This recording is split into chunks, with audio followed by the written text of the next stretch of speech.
Pope Leo XIV, Rerum, Novarum, Rights and Duties of Capital and Labour, Chapter 34.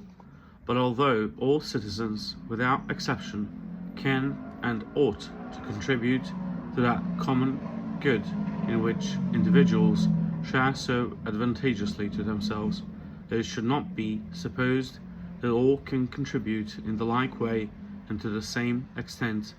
No matter what changes may occur in forms of government, there will ever be differences and inequalities of condition in the state.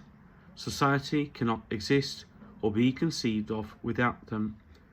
Some there must be who devote themselves to the work of the Commonwealth, who make the laws or administer justice, or whose advice and authority govern the nation in times of peace and defend it in war.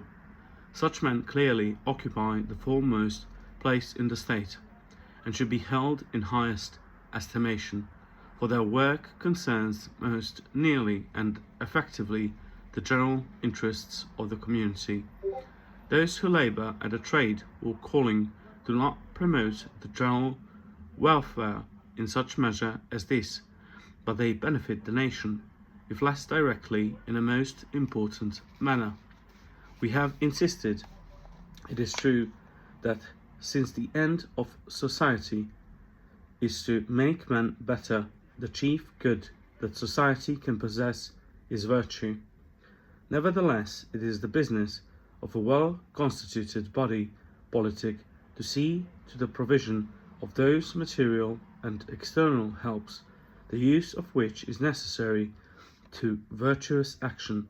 Now, for the provision of such commodities, the labour of the working class, the exercise of their skill, and the employment of their strength, in the cultivation of the land, and in the workshops of trade, is especially responsible and quite indispensable.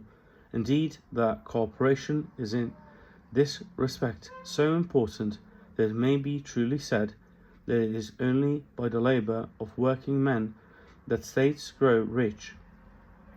Justice, therefore, demands that the interests of the working classes should be carefully watched over by the administration, so that they who contribute so largely to the advantage of the community may themselves share in the benefits which they create, that being housed, clothed, and bodily fit, they may find their life less hard and more endurable. It follows that whatever shall appear to prove conducive to the well-being of those who work should obtain favourable consideration. There is no fear that solicitude of this kind will be harmful to any interest.